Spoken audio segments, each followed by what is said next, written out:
Alycats and you viewers. So I just got back from watching The Magnificent Seven. This is directed by Antoine Fuqua, and this is in itself a remake of the original Magnificent Seven, which in itself was a remake of Akira Kurosawa's cinematic masterpiece Seven Samurai. In this rendition, you have the Magnificent Seven, who form after the main protagonist, Bartholomew Bogue, played by Pierce Sarsgaard, who is always an amazing villain, has wreaked havoc on this small town, and they help this small town stand their ground. They teach them how to shoot, they teach them how to fight. This town is not going to allow Bogue to overtake their town.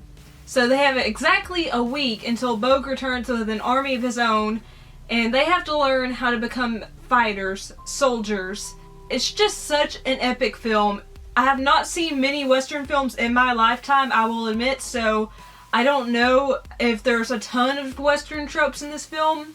I do know there were several. You know what? I actually got choked up at some points during this film, and at some points I was chuckling because I was not expecting The Magnificent Seven to have any humorous moments in it, and it has quite a few, thanks to Chris Pratt's character, who is a major scene stealer. The other scene stealers of this film are, of course, Denzel Washington. He is basically the leader of the Magnificent Seven, and he's such a badass. Also, Ethan Hawke is a soldier who you can tell is haunted by his past and what he's done. He is a standout, and it's great to see him with Denzel again after being in Training Day 15 years ago, which was also directed by Antoine Fuqua. And also, I really loved Haley Bennett. Haley Bennett stood her ground. She was not a damsel in distress. She held her own. She didn't really need the men for protection. She did most of her own things by herself, and she could protect herself, and I thought that was really awesome. The rest of the Magnificent Seven are rounded out by Byung-Hun Lee and Vincent D'Onofrio, and they are both pretty good in their roles as well. They're not as strong as the other actors I've mentioned, but they were still good in their roles, especially Byung-Hun Lee.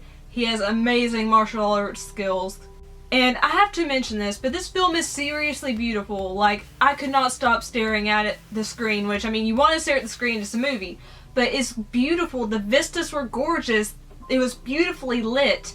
I could not get over the fact of how gorgeous this film is. Every frame was just beautiful. And also, this is a very violent film, but it's actually surprisingly pretty much bloodless. If you see any blood at all, it's just going to be like as a stain on someone's clothing. You don't see it spraying, you don't see organs being ripped out or anything. It is actually a very tame Western. And actually during the story there are a few twists and turns I did not expect to see coming, and I thought it was just really well done.